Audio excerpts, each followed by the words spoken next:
The scent of seared steak and the warm, vanilla flicker of candlelight was supposed to be the backdrop to a perfect 10th anniversary. I, David Miller, had planned it meticulously. The sitter had our 2 kids, Emily and Josh, until morning. A bottle of Eleanor's favorite Pinot Noir was breathing on the counter. Soft jazz hummed from the living room speakers. Everything was set for a night of quiet celebration, a grateful pause in our busy, loving, normal life. My wife, Eleanor, was a vision in the emerald green dress I'd bought her for this very night. Her auburn hair caught the candlelight as she laughed at one of my predictably bad jokes. Her sister, Chloe, who lived just 20 minutes away, had stopped by earlier to drop off a gorgeously wrapped gift, a weekend spa voucher, and had stayed for a pre-dinner glass of wine. The plan was for her to leave once we sat down to eat, but as often happened with the two of them, a story took hold. This one was about their chaotic college days, a tale I'd heard fragments of before, but they were tag-teaming it now, their laughter infectious. And then Professor Henderson, Eleanor wheezed tears, in her eyes he comes out holding this sopping wet utterly destroyed textbook. Chloe was doubled over, clutching her stomach. And David, you have to understand, it wasn't our fault the dorm fire's sprinkler went off. I chuckled, refilling their glasses, happy to see Eleanor so carefree. She'd been unusually stressed lately, distant even. I'd chalked it up to a big project at the architectural firm where she worked. Tonight, the weight seemed lifted. As their laughter subsided into contented sighs, Chloe made a move to go. No, stay, Eleanor said suddenly, her hand shooting out to grasp Chloe's wrist. The lightness in her eyes had solidified into something else. Something urgent. Please, for dinner. I was surprised but welcomed it. Absolutely. There's plenty. I'll just go throw another potato in the microwave. Chloe looked at Eleanor, a silent, loaded conversation passing between them in a millisecond, a language born of shared childhoods and secrets I'd never fully decode. Okay, Chloe said softly, sitting back down. If you're sure. The meal was delicious, but the atmosphere had shifted. The easy banter was replaced by a polite, almost tense deliberation. They complimented the food, asked me about work, but their attention felt thin, stretched over some unseen chasm. I felt like a host entertaining 2 polite strangers. Over coffee and the rich chocolate torte I'd picked up from the fancy bakery downtown, the dam broke. Eleanor set her fork down with a precise cling. David, there's something we need to talk to you about. Something we discovered. The we hung in the air. Chloe nodded, her face a mask of supportive solemnity. My mind, the mind of a middle manager at a logistics firm who thought in flowcharts and deadlines, immediately went to the worst-case financial scenario. Discovered? What is it? Did one of the investments tank? Is it the roof? It's not the house, Eleanor said. She took a deep breath, her gaze fixed on the flickering candle flame. It's about my dad. About his death. A cold trickle, unrelated to the air conditioning, traced down my spine. Robert. Her father had passed away 7 years ago, just a year after we got married. A sudden, massive heart attack. A tragic, shocking end to a seemingly healthy man in his late 50s. It had been devastating for Eleanor and Chloe, and I'd done everything I could to be their rock through the funeral, the estate, the grief. What about it? I asked, my voice quieter than I intended. Chloe leaned forward. Do you remember how he'd been complaining about indigestion for weeks before, and how his doctor just prescribed antacids? Vaguely, I said. Yeah. He thought it was stress from work. That's what we all thought, Eleanor whispered. Then she looked at me, her eyes glistening. Mum has been cleaning out the attic in the old house, getting ready to downsize. She found a box. Dad's personal things from his office at the plant. Things she'd never gone through. She got up, walked to the hallway closet, and pulled out a plain cardboard filing box I hadn't noticed earlier. She placed it on the dining table, pushing our beautiful anniversary dessert plates aside. The box was a tomb in miniature, dust motes dancing in the candlelight as she opened the flaps. From it, she lifted a thin, worn medical file. Not an official one, but a personal folder. She opened it. I saw lab results, handwritten notes on prescription pads, a few printed emails. These are his medical records from the 6 months before he died, Chloe explained, her voice clinical, as if steeling herself. But not from his regular GP, Dr. Evans. These are from a cardiologist, Dr. Alistair Finch, at the Heart Center over in Crestview. I was confused. Okay, so he saw a specialist? He never mentioned that. He never mentioned it to anyone, Eleanor said, a hard edge entering her voice. Not Mum, not us. According to a note here, he specifically asked Dr. Finch to communicate only via his personal email, and to not send any bills or correspondence to the house. She laid a lab report in front of me. My eyes scanned the jargon, troponin levels, echocardiogram summaries. I wasn't a doctor, but even I could see the red flags. One sheet had a sticky note in Robert's familiar, looping scrawl: Finch,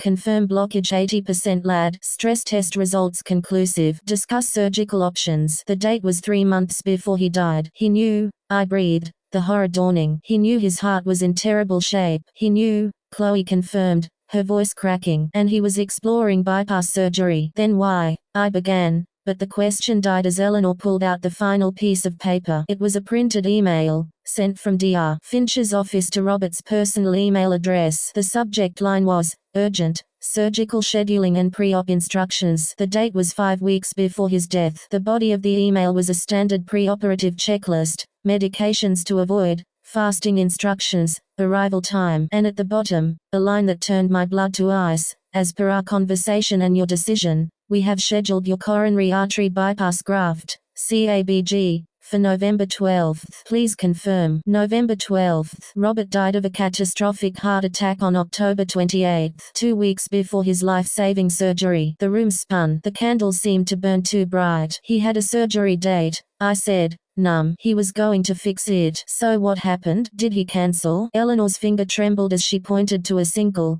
handwritten line scrawled at the very top of the printed email, in Robert's handwriting. It was a note to himself, a bleak, devastating memo. It read, told Marianne. She said no. Says we can't afford the time off work, the hospital bills. Says it's too risky. I should try diet and exercise first. Do not reschedule. Let it go. Marianne, Eleanor's mother, my sweet, seemingly doting mother-in-law, who had sobbed uncontrollably at the funeral, who spoke of Robert every Christmas with such poignant sorrow, who had leaned on her daughters and me for years for emotional and financial support in her devastating widowhood. A silence fell over our dining room, so profound it seemed to swallow the jazz music, the hum of the fridge, the very beat of my own heart. I looked from Eleanor's shattered face to Chloe's grim one. She knew, Eleanor finally said, the words barely audible. She knew he was a ticking time bomb. She knew he had a surgery scheduled that could have saved his life. And she told him not to do it. The narrative of the last 7 years began to rewrite itself in my mind with brutal, ugly strokes. Marianne's grief, her constant talk of being lost without him, the life insurance policy, a substantial one, I now recalled Robert mentioning once when giving me advice about my own, that had paid off the house and left her comfortable. The way she'd always subtly controlled the family finances, even Robert's paycheck. The indigestion she'd publicly brushed off as him being a worrier. We confronted her,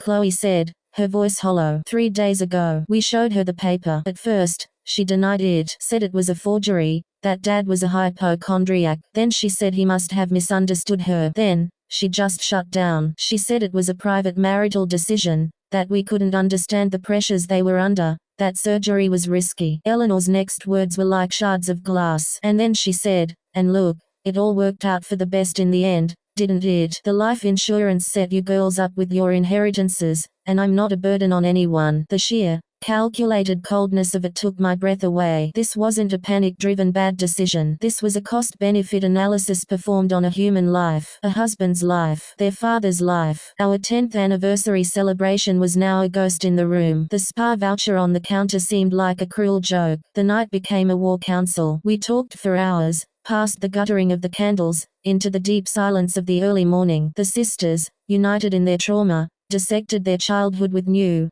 horrifying clarity. Every time their mother had minimized their fears, every financial manipulation, every instance where their father had seemed subdued, overruled. They weren't just mourning their father anew, they were mourning the mother they thought they had, unmasking a stranger who lived in her skin. The legal implications were murky. Could it be considered manslaughter? Negligent homicide? A 7-year-old handwritten note? It would be their word against hers, as she said. She said in the worst possible family drama. The lawyer we called the next day confirmed it would be a brutal, likely unwinnable, and definitely life-destroying civil case with a low probability of criminal charges. The path they chose was one of utter, final severance. Together, they drafted a letter. It was not emotional. It was a statement of facts, citing the evidence they had. It concluded that, for their own mental and emotional well-being, and for the safety of their families, they were terminating all contact with her indefinitely. They would not be at holidays, would not answer calls, would not allow her access to their children, my children. They outlined, through a third party, a small, reasonable monthly financial support, using some of the very inheritance they now viewed as blood money, that would be automatically sent to her, fulfilling what they saw as a bare minimum moral obligation, but nothing more. Mailing that letter was the hardest thing Eleanor had ever done, she told me later. Harder than childbirth. It was the death of a second parent. In the weeks and months that followed, our normal life was gone. The grief was cyclical, angry, and profound. Some days, Eleanor was a furious storm, raging at the universe, at the medical system that allowed such secrecy, at the mother who betrayed her. Other days, she was a hollow vessel, curled on the couch, staring at pictures of her smiling father. Chloe was her anchor, and I was theirs. We went to therapy, individually and as a couple. The sisters' bond, always strong, was now tempered in a fire of shared betrayal, unbreakable but scarred. Our marriage changed. The trivial stresses that might have caused our argument before, a forgotten chore, a long work week, now seemed laughably insignificant. We held each other tighter. We promised never to have secrets that could harm the other. Our love, once a comfortable, sunny meadow, was now a fortress built on the brutal understanding that monsters could look like loving grandmothers. The truth, as they say, will set you free. But first, it shatters the world you thought you lived in. Our 10th anniversary was the day the looking glass cracked, and the real, ugly, devastating reflection stared back. There was no celebration of a decade past. Instead, it became the day we started counting forward from a different point, the day we learned that the most terrifying truths aren't found in dark alleys, but in dusty attic boxes,